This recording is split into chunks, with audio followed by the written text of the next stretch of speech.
Greetings, guys. We are in God's country in the western Upper Peninsula of Michigan, in Oscar, right next to Oscar Bay on the Portage Canal that goes across the base of the Keweenaw Peninsula. Every year of Steve's young life, he spent his summer up here. And every year of his adult life, he's wanted to come up here.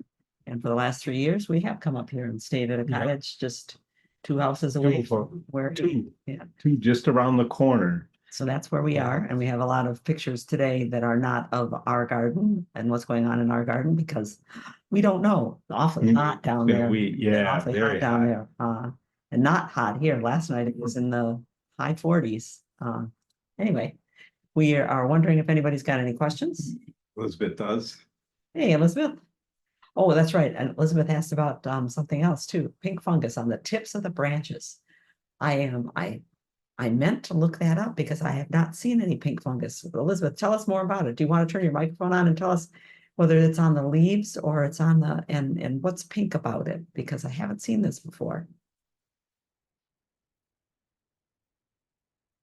Okay. Okay, I'm here. Hi.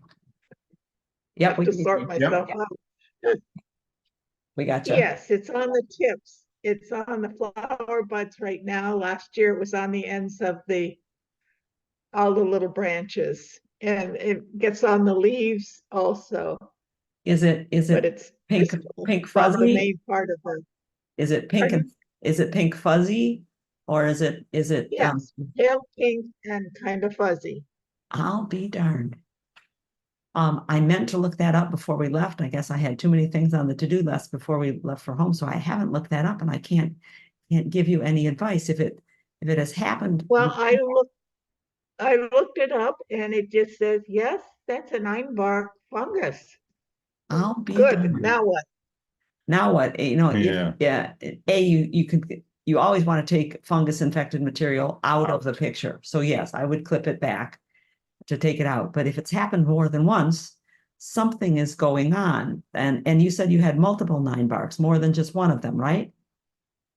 That's right. They're in a 600-foot municipal garden. Oh, okay, it's in the big garden. And it's only happened to one of them? One, yeah.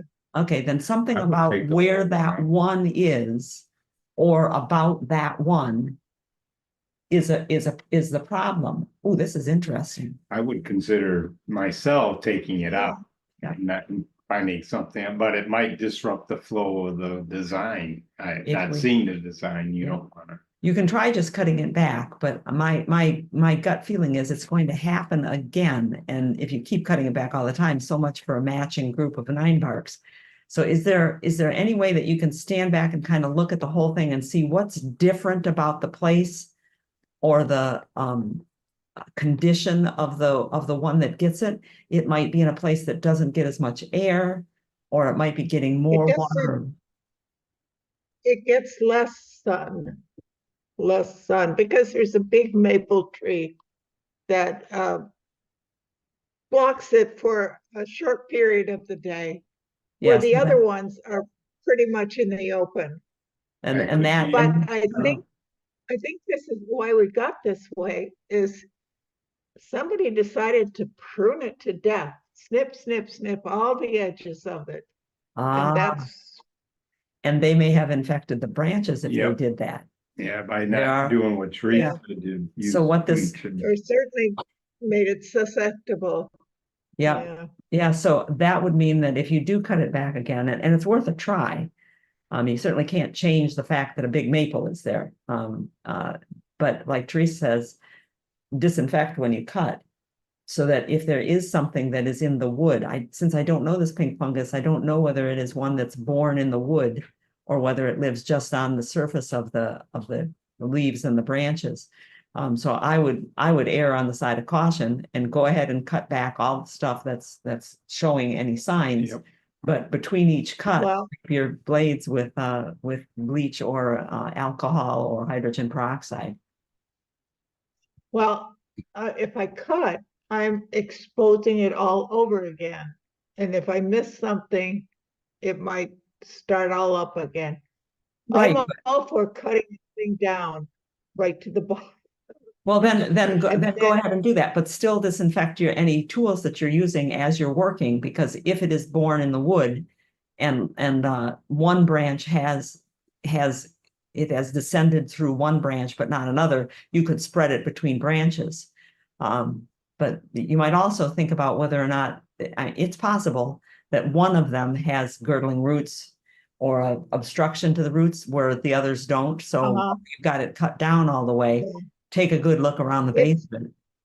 it's a, it's been there since 2009 And it's as a always been young doing this? tree. No, just This is started new. last year. Boy, I wish we didn't have to get the kids home for the two of the girls. We have our grandkids with us up here. And they're going to camp. I mean, we're taking them home and they're leaving right away for camp. So we can't really swing by because it would be a good time to do that. Because you are someplace in the upper, Alpena. yeah. So I would go ahead and cut it back, and I will look more into it to see if there's anything more that I can find about that particular fungus. Yeah, I haven't seen it on the others yet, and so That's I'll good. do a clean Yeah. job. Okay, that sounds good. Okay, Okay. thank you. All right. Those who are here, and I think I the forget names. this isn't our webinar where everybody's been there. Yeah, I think most people do know the idea though, that Yeah. this is a free for all, but you can't have everybody talking at once. So make sure your microphone's got a slash through it, and so does your video. If you want to ask a question, and that pretty much can happen anytime, you can raise your hand. We'll see you pop to the top of our list, and we'll put you in order. Or you can put your question into chat, and we'll see it go in. But we kind of just run this loose, and Yep. today really loose. So open your participants menu if you want to raise your hand, because someplace in participants or in reactions, you'll find a raise your hand button. Open your chat if you want to chat a question in. Yeah. We did get a question from Judy, who was wondering about her tree peony dying back.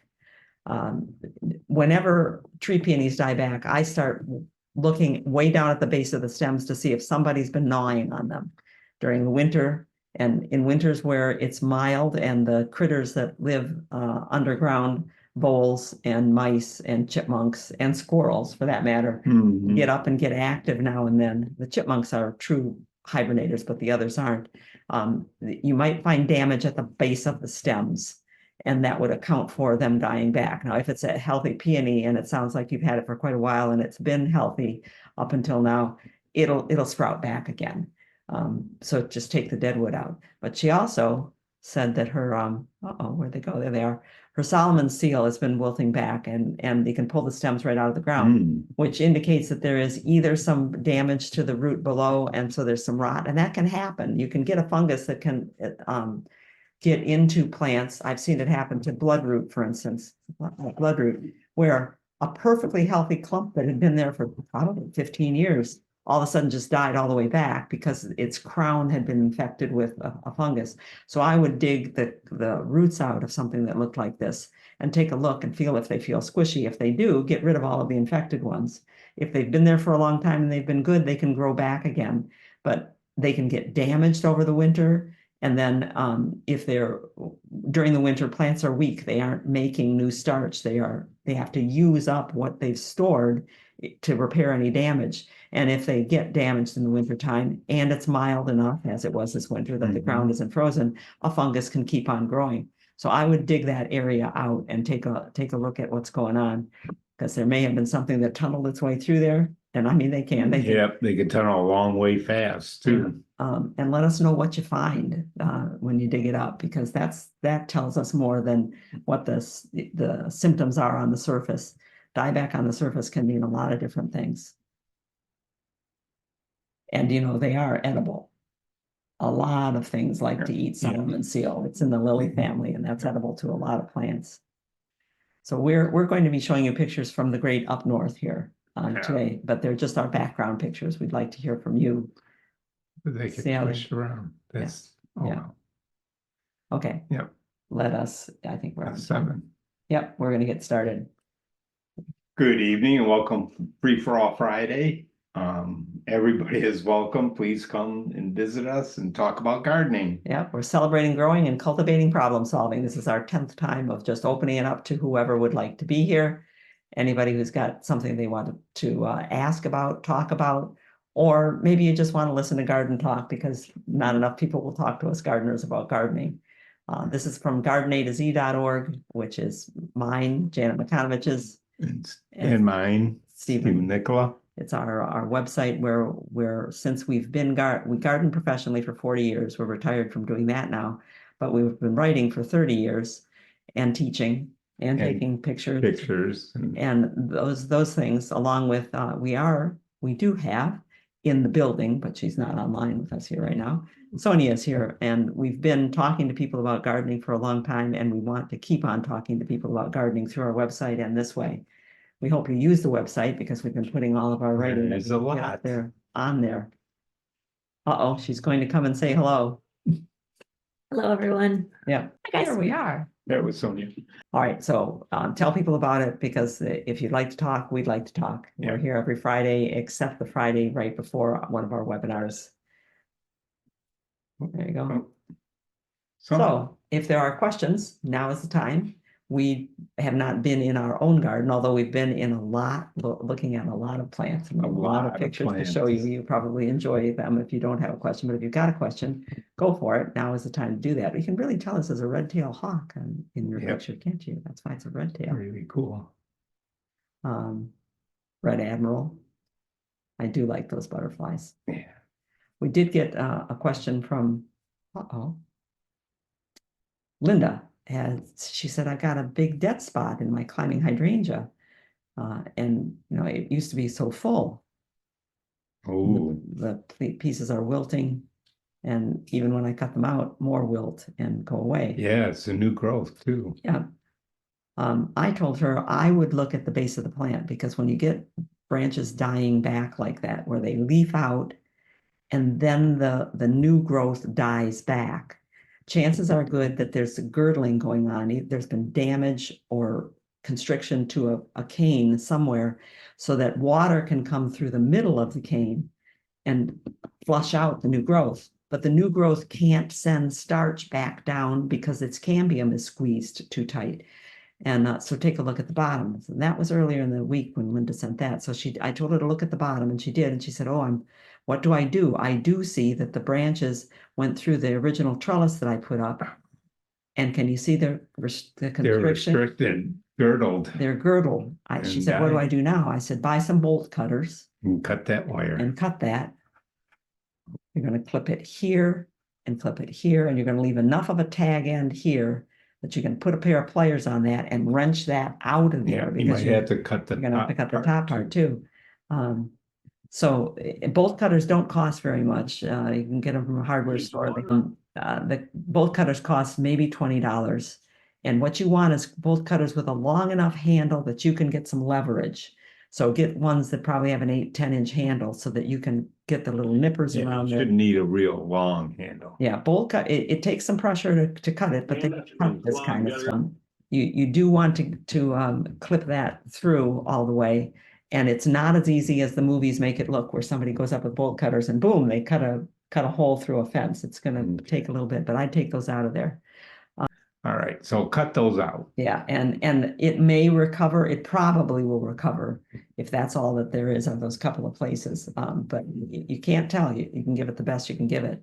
Yeah, plants have their own will. Yeah, Teresa, not Therese, who I know is here. I'm not sure if Teresa is here. Teresa sent us pictures of her new roses that she just bought. She said they were on sale, All American Beauty tea roses, and she wants to put them in a place where a couple of roses came out.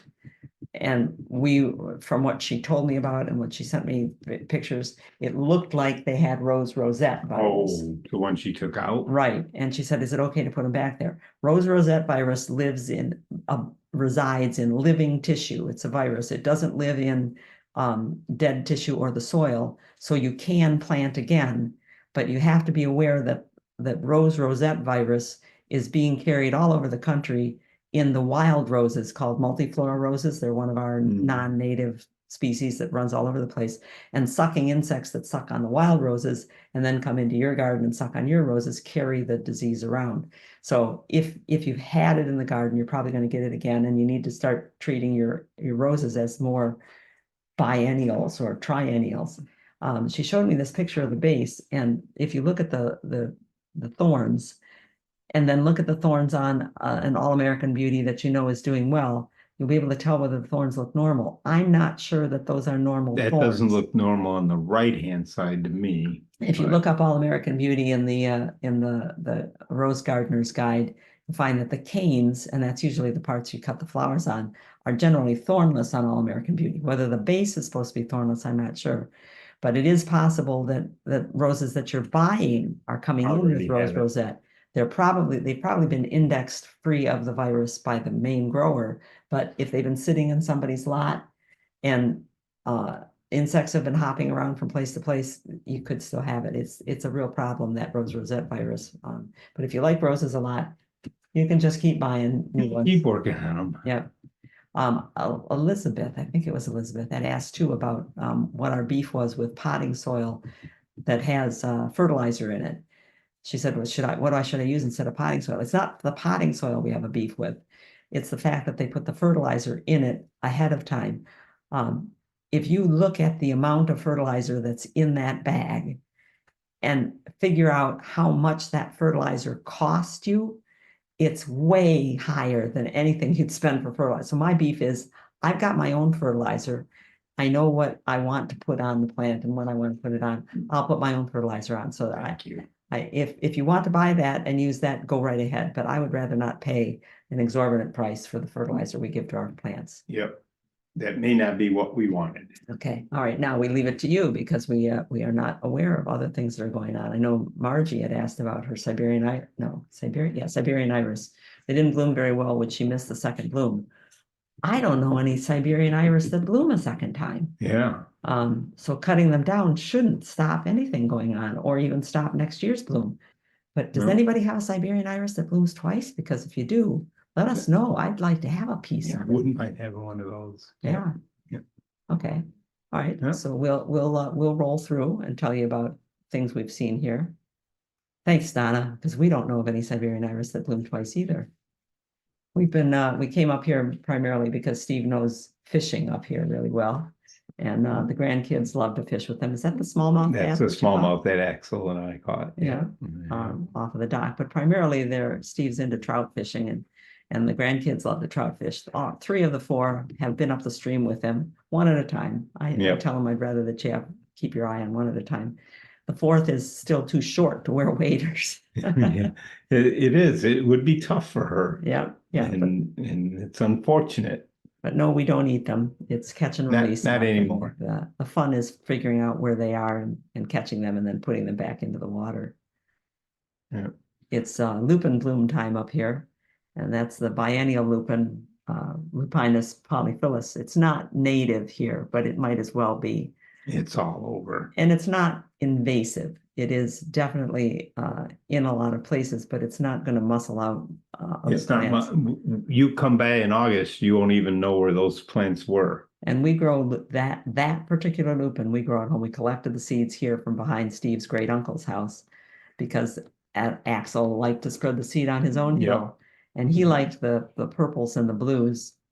And we're noticing this is one of the first times we've been north at bloom time for the lupins since 40 years ago probably. And we're noticing that there's more blues and purples than there are whites and pinks. So we thought Axel favored the blues and purples, but it could be that you just get more blues and purples, because we've always been very careful to kill all the pinks before. Well, I'm not a big fan of the pink. The whites I'm beginning to like, because they tend to be, from what we've seen driving, a little bit higher, a little taller. Yeah. But it is fun to see these things in bloom, and lots of things in bloom. We're easily a couple weeks behind the bloom down in the southeast part of Michigan. Okay, do we have questions here? Well, there's a hand raised. Well, we'll try Nancy's hand first, and then we'll get back to the chat. Nancy, go ahead, turn on your microphone and tell us what it is that's going on in your garden. Can you hear me? Sure can. Yeah. Yep. Okay. Northeast Michigan has what appears to be an obnoxious weed. It's yellow in color, about 2 inches high. It's waxy in appearance, and some people's lawns have turned completely yellow. Is And, it real low to the ground, kind of like strawberries, a low rosette, a little bit shiny green? It's shiny yellow, waxy, shiny yellow. The flower is yellow, or the leaf? Well, it sort of looks like a sedum Yeah, stem. I think you're talking about creeping Jenny, Lysimachia nummularia, and if it's yellow, then it's the variety called Aurea or golden coins. And it is sold as a ground cover because it is a good ground cover. Getting rid of it is generally a matter of digging it out, and it is shallow rooted, and that is one advantage to it. You can kill it with a herbicide, but that's going to kill everything that's there. Yeah. But I tried some ortho weed killer for lawns, and that didn't touch it at all. A lot of times these leaves with waxy coatings, the ground ivy and creeping Jenny, golden coins, if it's the gold form. Okay, a that lot sort of of that looks like it.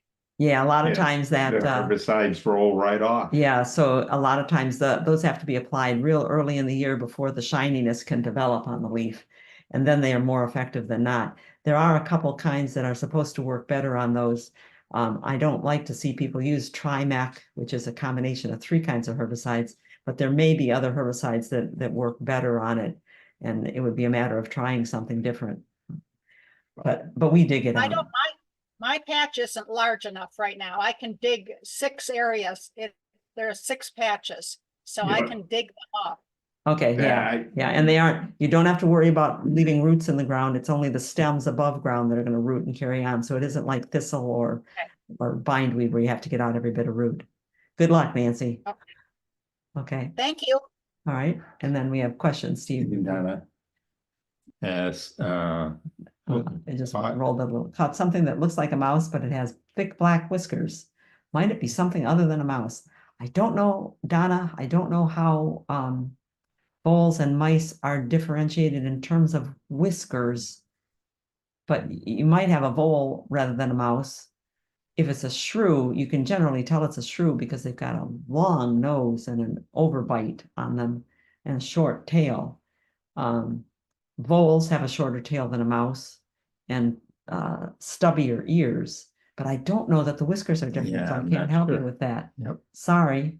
Maybe if someone knows about the difference between the various mice, or happens to have, if I was at home in my library, I'd go grab my Mammals of Michigan, Michigan Mammals book, and we'd look up and see what we can find, but can't help you more than that. Elizabeth says hound's tongue for the gold, and that it's invasive. Hound's tongue? Hound's tongue, that's what. Yeah, I'll have to look up. Name. We'll look up hound's tongue and see what that is, but I'm not sure what. Jim has a question about ivy growing all the way up a 30-foot pine tree. Is this harmful for the tree? If yes, should I start pulling the vines off the base now, or wait till fall so it would be less unsightly, especially at the top? We have written about ivy before, and it can go a lot further than 30 feet up. In our environment in Michigan, generally the ivy cannot live through the winter except on the trunk. It's literally just flat against the trunk. In milder climates, it can bridge the space between the trunk and the branches and climb out onto the branches across what would be an opening. And that creates more wind resistance and a sail type effect. That puts pressure on the tree and can cause trees to get knocked down. But if it stays just on the trunk, it's not hurting the tree. And it is providing homes for birds and other things that are living in it. As for getting it off, if you're going to pull it off 30 feet up, you generally have to have an arborist to help you because they're going to need to go up in a bucket truck. I have gotten it off of big oaks in Massachusetts by cutting it at the bottom, every place at the bottom, every single place, cut out a section of the trunk of the ivy so that it's not connected anymore to its roots, and then keep cutting back the base, then have an arborist come in and peel the rest off. If you happen to live in a seaside community or a lakeside community where we've just been walking recently, where it's real moist and you can probably change the other picture, Steve. Yeah, that's what Elizabeth is talking about. That sounds okay. Yeah, and I was looking. We'll get back to that in a minute. Then we can leave it up. Oh.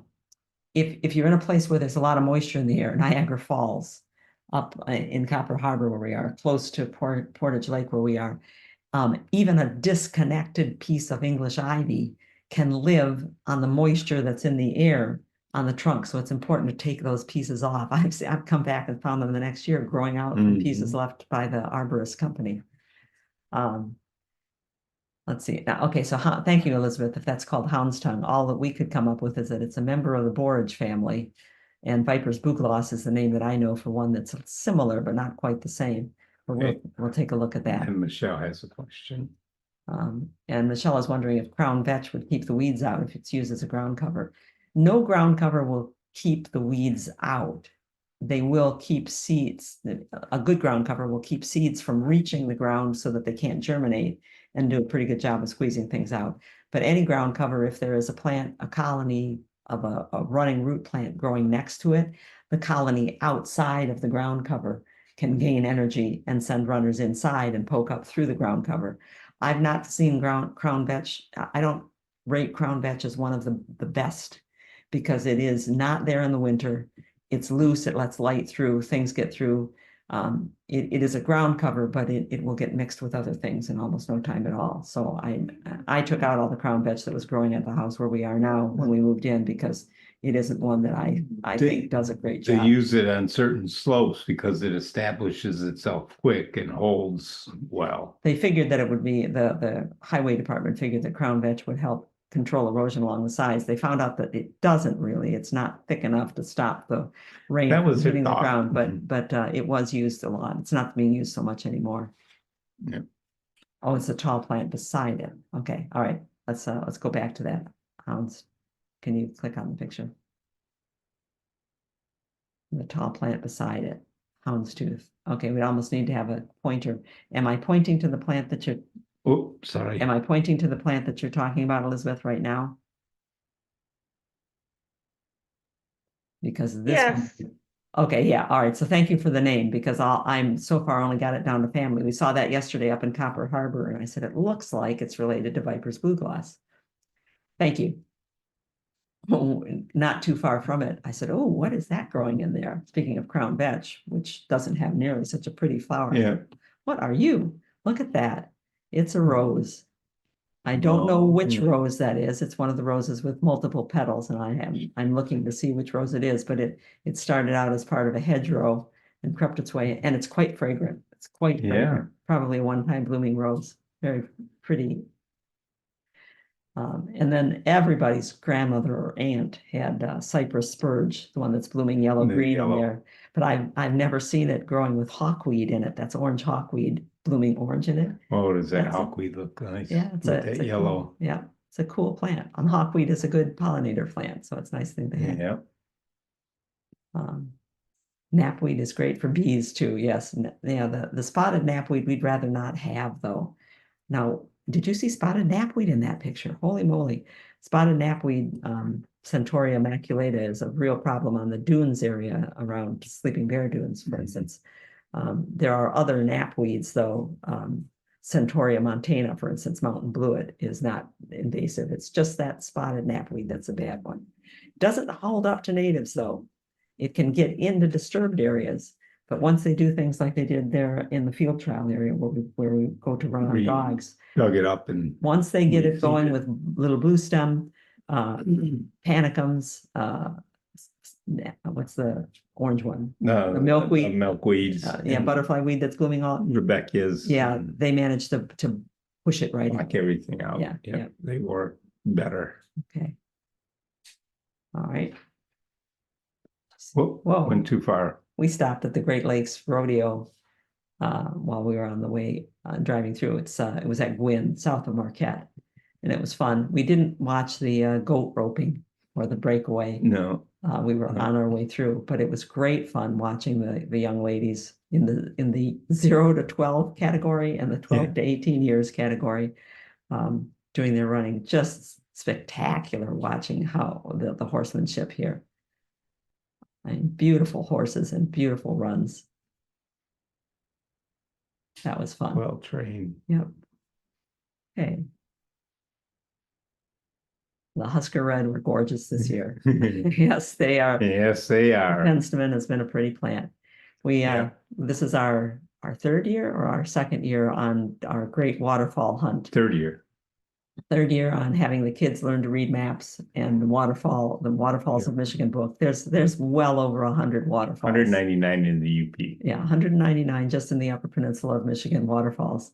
Some of them easily accessible in parks. Some of them take hikes to get to, and all of Some them are real remote. and all of them require map reading to find. So we have our kids are helping us. So we go looking for more. This particular one is in the Potawatomi Gorge on the Black River. Coming out Presque to Isle River. well, it's the Black River in Presque Isle. Oh. Yeah. Okay. And not Presque Isle in the southern peninsula. This is Presque Isle up almost over to Wisconsin on the superior shore of Upper Peninsula. It's been great fun. And the water is high this year because we're here earlier than we've normally been here before. And they've had a lot of rain lot of this year. rain. We've heard that Yeah. from more than one person. They are fun to find these waterfalls. And some of them you can play in. This is Bonanza Falls, which is Just at the outside edge of of the- Silver City. Silver City, at the edge of the Porcupine Mountains. What do they State call park. it? The state State park, park. natural wilderness area. Wilderness area. Bonanza Falls is a lot of fun. But I want you to know that if you look at the water up on the top, you can see dots. It was raining and it was like 65 degrees.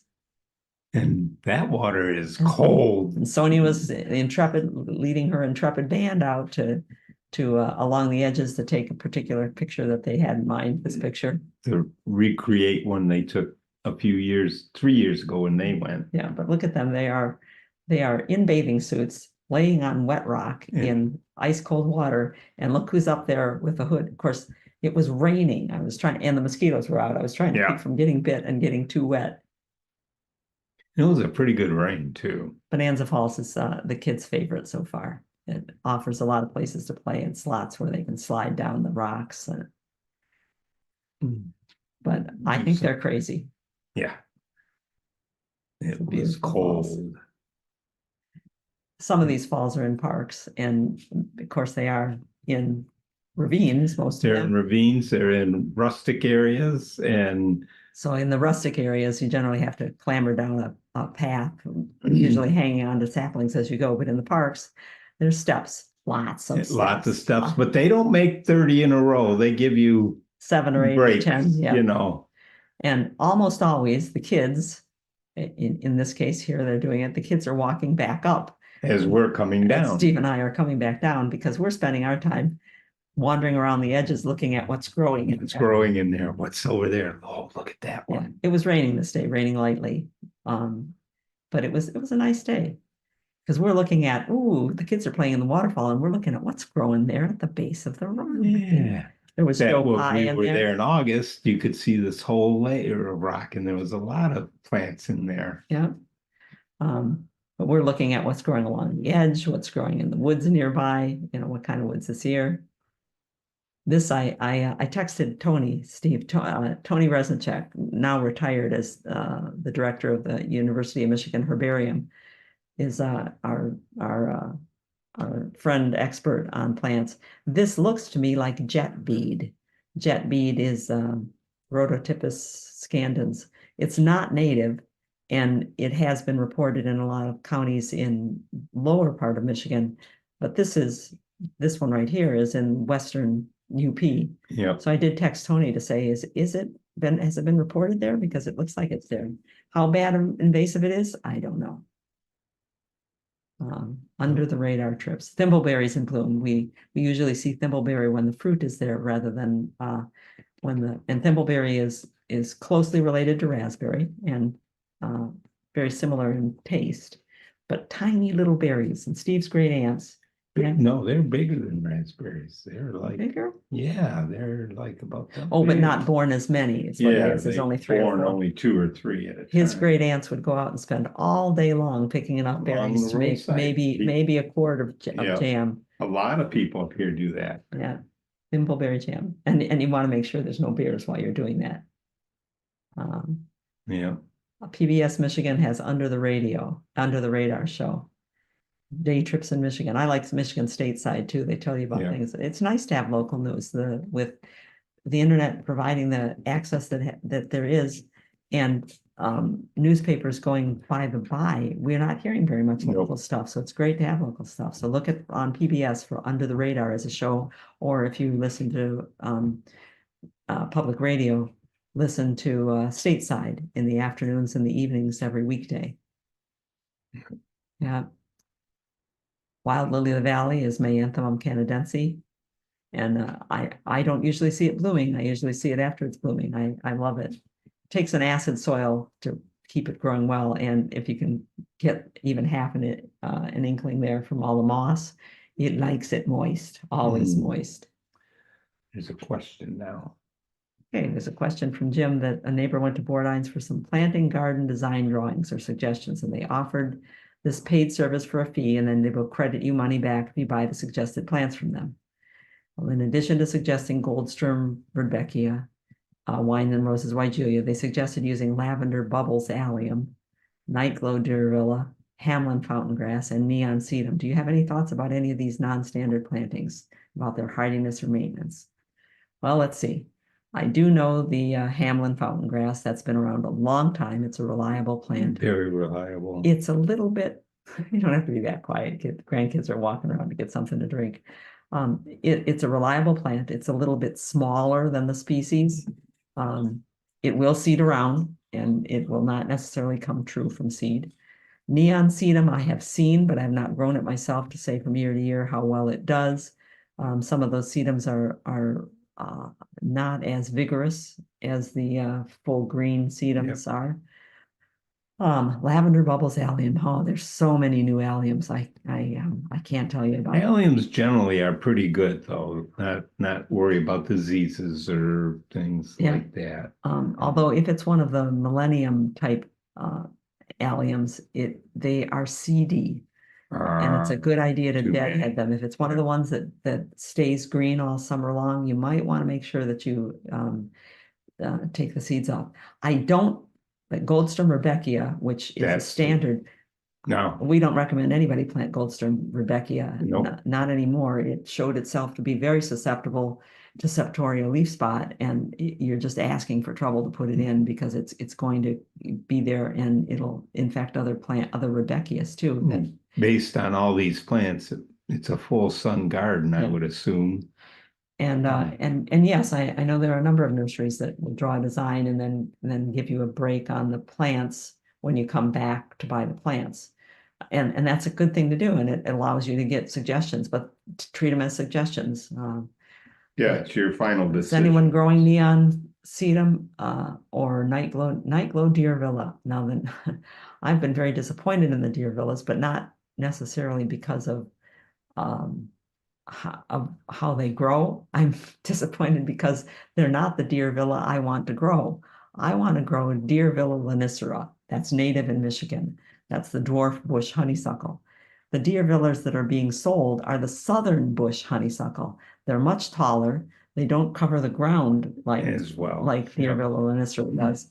But the foliage color is nice, and we've had some for quite a while at one of our clients' houses. They obviously grow pretty well, but if you're looking for the native one that forms a great smothering ground cover and blooms off and on through the summer, you're looking for our native one, and you need to look a little further than the named varieties. If anybody knows what these particular white things are that were associated here near the wild lily of the valley, and that what might be a maidenhair fern starting there, we'd be interested to know, because it looks almost like they've sprouted and are moving around. Steve wondered if they were a dodder, and I'm used to dodder being, see, dodder has no chlorophyll, and there's green chlorophyll. There's green here too. Yeah, so I'm thinking that some seed does that. Mm-hmm. Anyway, let's keep on going then. Steve happens to really like blue bead lily. Yeah. This is Clintonia. Clintonia borealis. Don't you? A name like borealis tells you where it grows. And you Plus, know, it's so shiny. yep, it's always And- shiny And the beads are really nice when they get to blue bead. because they turn a metallic, deep blue. I mean, they are just gorgeous Yeah. later in the year. And we have noticed that it likes to cozy up to trees, and it gets Mhm. thicker near trees and near moisture. But it'll grow in all kinds of woods. I've seen it in dry woods. I think hemlocks are so beautiful when they're The leafing up. There's hemlock. almost nothing so pretty as a Just- baby hemlock. Just so many different greens that you see Yeah. when you go and We just sat with Pierre Benerup a week ago. I think it was a week we ago. spent a whole week studying And we spent- and ferns we and we looked look for at them and pictures. go, We corresponded back and forth about what ferns to put on, and I can't tell you whether this is cinnamon fern for sure. I think I see sensitive fern in the back corner there. yeah. Steve coming up, but it could be ostrich fern. And it could be another one altogether. I think But- that's on the Black River. Okay. I'm not sure whether that question was for us. If it was, can Yeah. you tell us who you were and let us know again? Okay. Steve gets into things like this, and I have to tell him, get back on the path, get back on the path. I can't forward Oh, sorry. because he wants to get close up. I mean, there's lichens and moss all mixed together in there. No, that's not hurting the tree. They are taking advantage of the support the tree gets to get them up and get them more light. But no, it doesn't hurt the tree to have moss growing on it or Yeah. lichens. People say, but there's lots of lichens and my tree is dying back. Reverse that. Mm. My tree is dying back, and so there are lots of lichens. Lichens. The more light there is, the more the lichens can grow. But the light is because the tree is dying back from something else. So don't blame lichens and moss for killing a tree. Yeah. Swamp buttercups, and it's finishing its bloom. It's gone past full now, but it's giving a little yellow along the sides of the road. And yes, it's native. Is there a way to tell which Rudbeckia you have? I have some and I'm now wondering if mine are Goldstrom. Well, Goldstrom has a broader, deeper green leaf than a lot of the other hybrid Rudbeckias.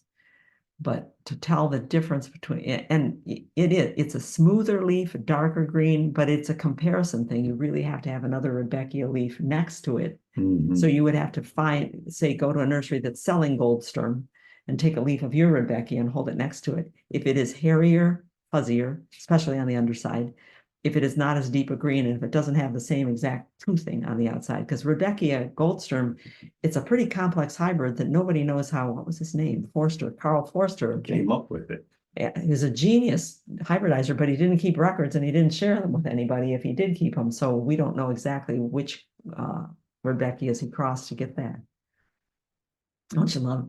All trees have flares. Flares. Even arborvitaes have flares. Yes, they do. Is the light? Oh, we answered that. Is the lichen on my Yeah. like your bad sign?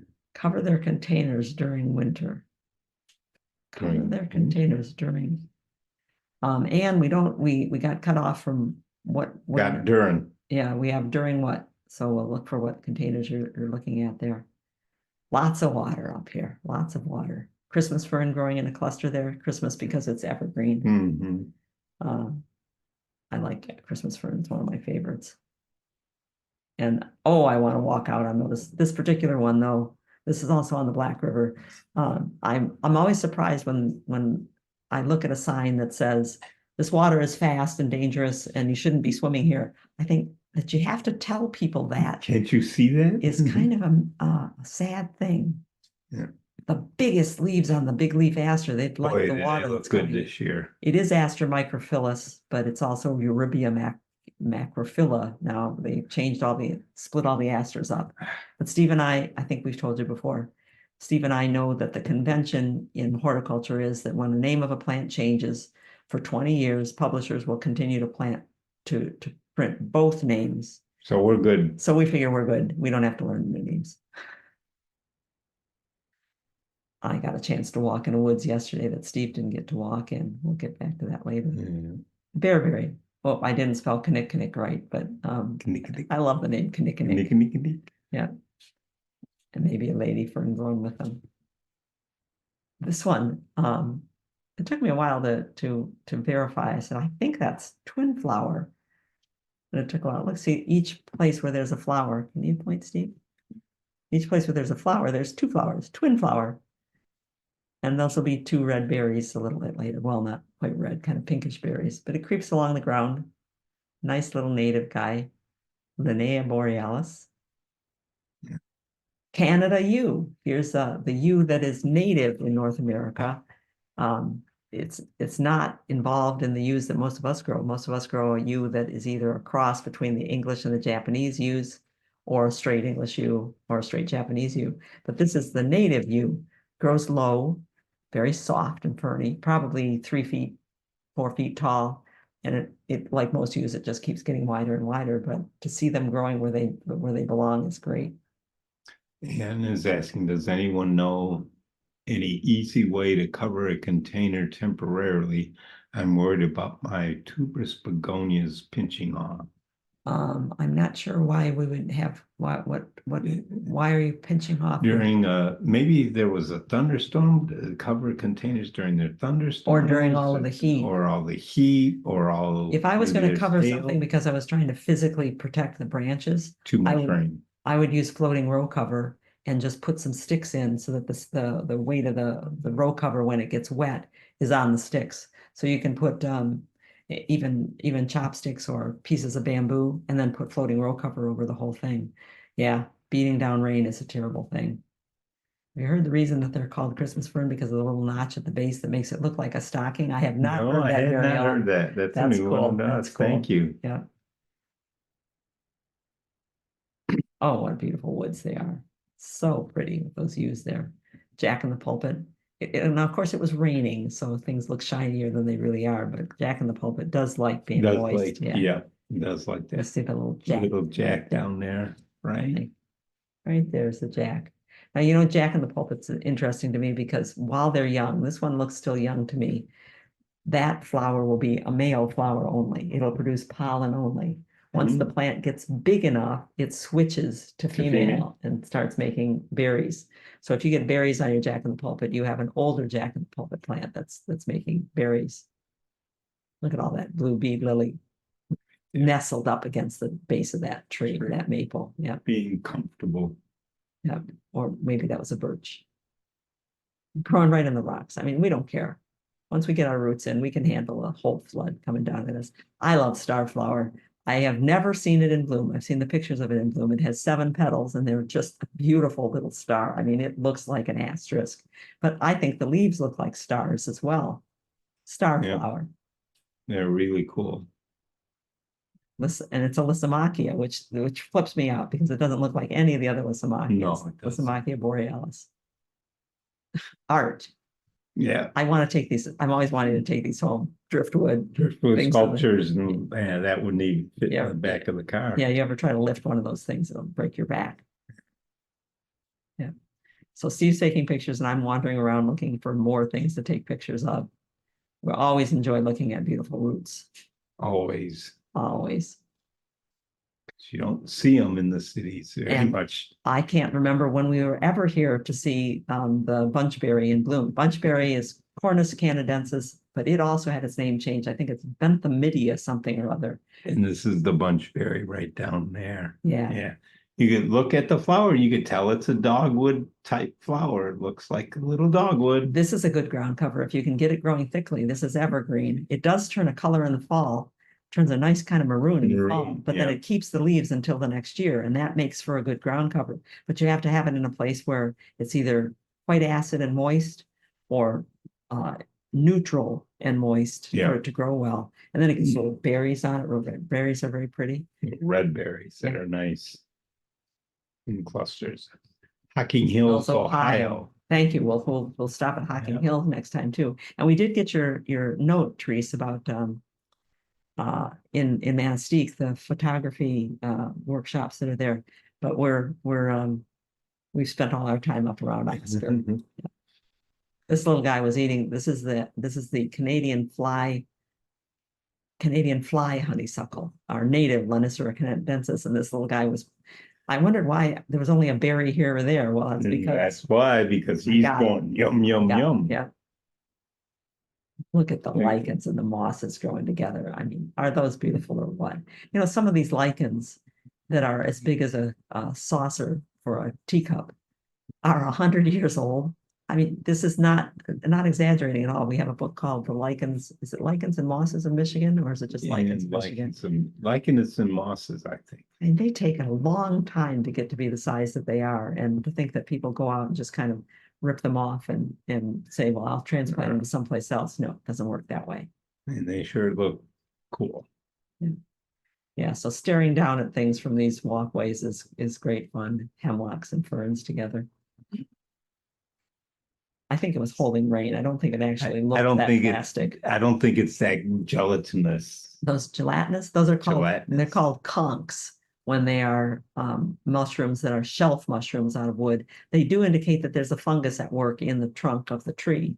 So Yeah. it's not great to have a conch, but they are beautiful things to collect and do with. Yes, you can break them off.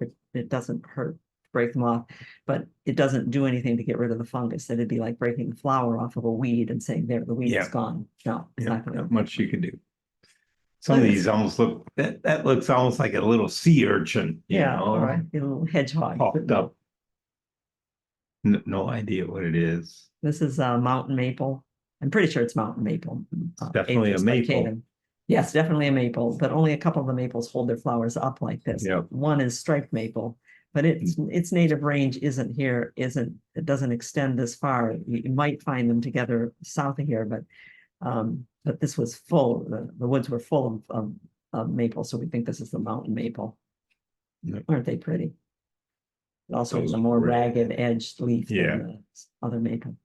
And this, you can walk right by some places, but and the kids certainly do, they're running to the next waterfall. And I'm looking and saying, wait. I mean, there were pink lady slippers in there, and I see yellow lady slippers around home, but I don't see very many pink lady slippers. So I want to stop and admire them. Do they need something special to grow? Yes, they do grow in association with different fungus, mycorrhizae in the soil. Most of us who have a good garden and don't use synthetic fertilizers and don't use herbicides on it probably have a pretty good biome of mycorrhizae, and you might be able to support this, but you might not. There's a lot of different kinds of mycorrhizae. And I've seen, I remember Fred Case. What a wonderful man. What wonderful people are some of these horticulturalists and botanists. Fred Case taught science, I think, Mhm. high school level, but he was an expert on the Great Lakes orchids. And that man had studied more orchids and knew more about them than anybody else. He wrote a couple of different books. Orchids of the Great Lakes region is one of them. And he said for years, he figured that it was moisture and acid soil that these required. And one day he was walking through the Smokies somewhere and he looked, and there they are in dry, rocky, alkaline soil. And he said, okay, there's something else going on here. He'd spent a lifetime studying them and had to say, but I still don't know. No. I still don't know. And we do take time off. We actually started out with a little spreadsheet of each person coming on the trip and what they wanted to do. Yeah. And one of the things that the kids wanted to do was shop, and there was a bridge fest going on in Houghton with a bunch of vendors set up. And behind the vendors, the park with the chutes and ladders. And the kids have been there that's about 100-foot slide. It's one of the really nice play structures They've we've seen. been having a great time. They said, can we go back to the play structure? Yeah. And Sonia, she's come out of the tube just there. She said, if you weigh more, you go faster. She said, it's like crazy going down these slides. Thanks. Now, on the rainy days, it's been rainier than usual here. On the rainy days and in the evenings, there's been a lot of coloring going on here. This is Sonia's Jamali. It's a palace in Japan, and I've got the letters of the name all mixed up. Pretty cool things they've been working on. And puzzles, of course, jigsaw puzzles that Bree is finishing the last piece there. And I've been teaching the kids the difference between pine and spruce and fir. And when I went to get them a piece of pine, holy moly. The pollen. My eyes hurt for the rest of the day because my sinuses went, whoa, I have just inhaled about a bucket of pollen from these pines. Pines, Steve and I have a, what do you call it? Just a little hitch in our bonnet. For people call every evergreen, if it looks a little like a Christmas tree, they call it a pine. Yep. So we wanted our kids to know that a pine has its needles in clusters. Clusters of 2, 3, or 5. Yeah, each little cluster there by my finger is all one set, and it's 5 together, indicating it's a white pine or a Mexican limber pine. I mean, you can literally You could look it up, which was a 2-needle, 3-needle, 5-needle pine. Yeah. Spruces, people say, well, they're the picky ones. Not necessarily more picky than firs, but spruces, each needle has a little brown stalk at the bottom of it. Little cup. On firs, the needle connects directly to the branch. There's no intersection. And when the fir needle falls off as the branch gets older, it leaves a little octopus sucker indentation. Simple almost. Yeah. But you can tell the difference, and it was more fun working with the kids to do this, and also fun spreading pollen all over the place.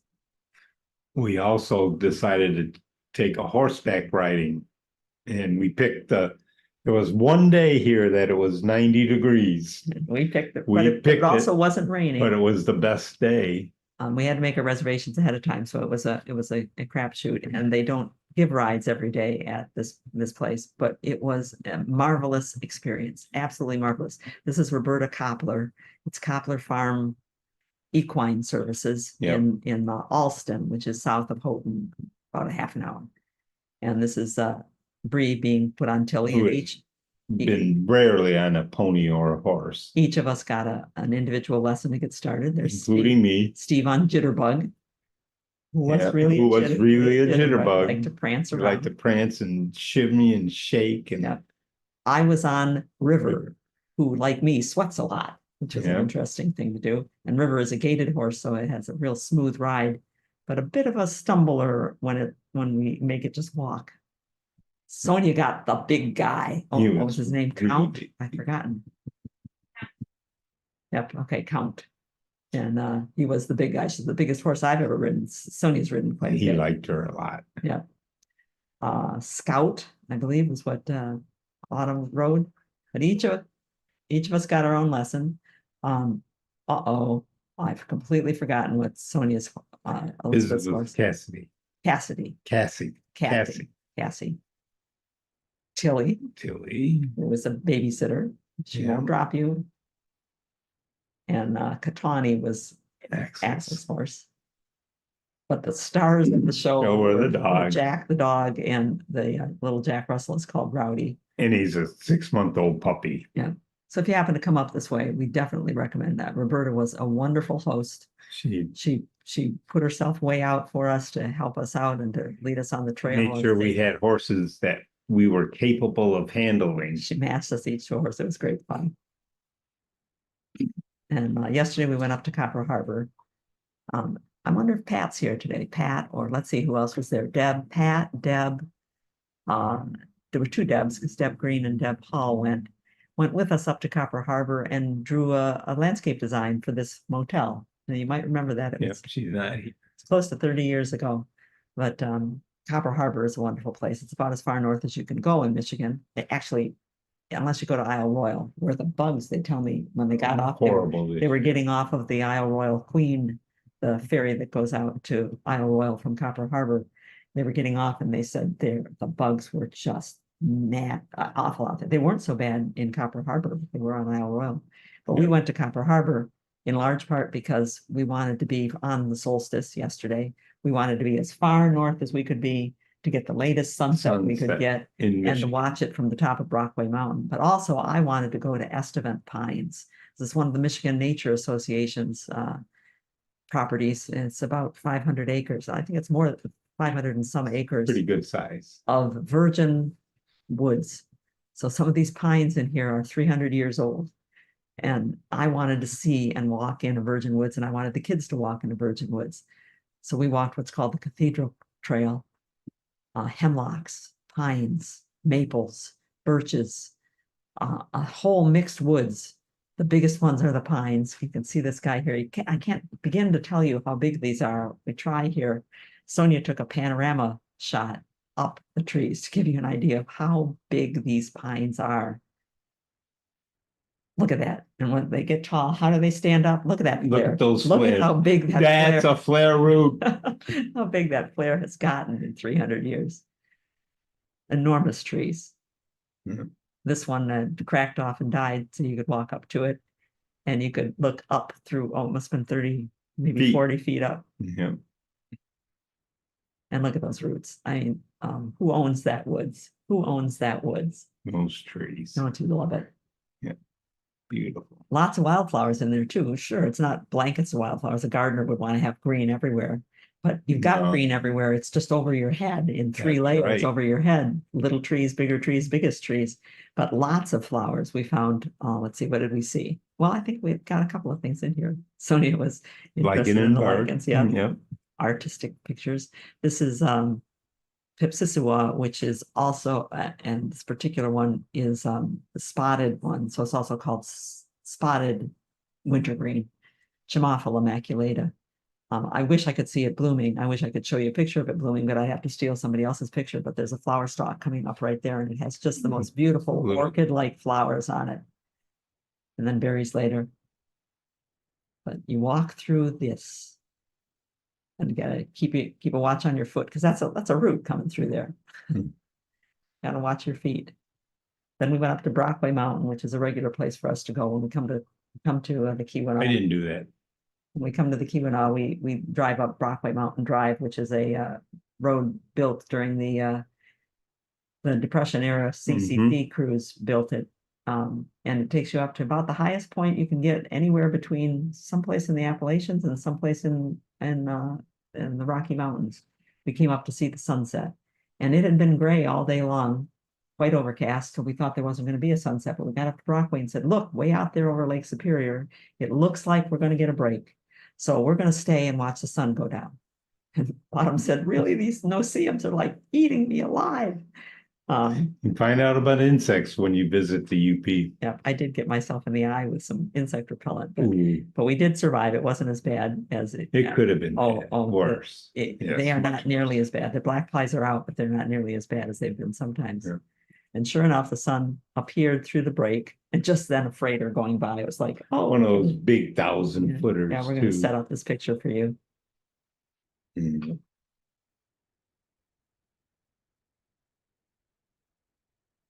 Until the last little glimmer. No green flash. It was behind the fog bank as it went down at the end. Yeah. But how pretty. Longest day of the year. And then on the way home with Eagle Harbor, there was more color still coming out. I think it's interesting that people look at something, but they can't feel that it's real unless they've got a picture of it. Yeah. Picture of it makes it all real. Yeah. Jim has a question. Okay, Jim, suggestions for some perennial vines that have a low profile. They don't get too deep. Grow on the side of a brick house or trellis. Tried Boston ivy, ripped it off as it took over and required too much maintenance. Likes clematis, but the variety will grow in part shade. Okay. On the side of a brick house, you want to grow a vine that is not going to get very big. And most of the time people want to grow it on the house. So you may make sure that the mortar is good. If the mortar is sound, the plants will attach themselves without pushing open the mortar. But if there's openings in the mortar, they will get roots or stems in there, and they will, with hydraulic pressure, push things apart. What are some of the smaller things? There are not very many that hold themselves up. Vine, especially woody vines, tend to be real heavy. And they're big. If you don't mind using a trellis, because those that hold themselves, climbing hydrangea, for instance, will hold itself to a wall. But it's like with the ivy, it's big. You can keep it cut back. If you cut it every year, you can keep it cut back. And it's just a once-a-year cut on climbing hydrangea. But you do have to get it trained on the wall. Ask Sonia. It took her, I think that she wants to say almost 10 years to get it before it keeping itself on the wall and blooming well. But many of the clematis will grow in the shade. It's just that they won't bloom very well in the shade. There is one called, this is something. There was a site called Completely Clematis. It might still be there. Susan might be retired and not selling anymore, but she might have kept her site up called Completely Clematis. And she used to rate the clematis. there was one, Mrs. Somebody or other, that would grow in, she said, it'll grow and bloom in a closet. So there are some that are much more shade tolerant than others, but I've not found that any of them are really good. We grow a variegated honeysuckle called Harlequin. We've shown pictures of it a couple of times in some of these question pictures. It's got a variegated leaf, and that's what makes it very pretty. It doesn't bloom all that well, but the variegated leaf makes it nice. So maybe the Harlequin honeysuckle, and it grows in a lot of shade. Chocolate vine, Akebia, Mhm. but it is one that the seeds it will seed around. Same thing with the variegated porcelain vine. It's a very pretty vine, and if you give it something to climb on, not just the brick, but some kind of trellis, it will grow well for you, but it will seed itself around too. What else? What other vines are there? Probably some others, but I'll have to think about it. Be here next week and we'll take it. Okay, did we see any northern lights? No, we haven't lost any. No, no, we've had not good nights for stargazing. Other One than of the only okay, things on our list of things we wanted to do that we didn't do is we haven't been able to stargaze. for we 3 just- years. We just keep getting too much cloud, or it's too light almost everywhere. It is dark up at Copper Harbor, so you can go up there, but no, we haven't seen the northern lights, not for several years. Apple crop from Michigan, maybe? I Have you don't- heard? I haven't heard I have anything. not heard. I have not heard. Yep, Donna just lost our sound, but Uh-oh. I haven't heard from anybody else saying that. Jim wants to know any idea where to get the honeysuckle. Somebody Some just, have Bourdais. yeah, I think Bourdais had it last year. Otherwise I'd call Telly's and find out if they're carrying Yeah. it right now. And if they aren't, if you don't mind starting with a small start, we can give you a rooted piece from ours because we have a rooted piece of it. Okay, Okay. so 8 hours. And this is sunrise today. Steve missed sunset with us yesterday, but he hit sunrise this morning. Look at that. And just in a matter of a few minutes, what a difference there was in the color. But he spent about 10 hours in Waders today, taking the kids out. And now the kids are hungry and So we're we up at have 8 to o'clock. Head out. We'll talk to you next week. Oh, that's right. I forgot that I Breakwater. also put in up at the breakwater. The kids are true Yoopers. They went into the water in Lake Superior. They didn't stay long We stayed long. in the water. We are acclimatizing. It took climatizing. Climatizing in But downtown they had Howard. fun. Had our marshmallows. Do not buy great big marshmallows to toast. Great big marshmallows do not toast very well. We had bigger than usual marshmallows. And we're all ready for Dungeons and Dragons. Everybody's designed their characters and Sonia's drawn them. And we'll wave you goodbye till next time. That's it. Yep, that's it. All right. We'll next be here a week from now, June 28th. And make sure you send us those pictures by Thursday so we can get them in. All Thank you right. very much for Goodbye, being here. everybody. Thank you for Bye. being here. Talk to you when we get back down south.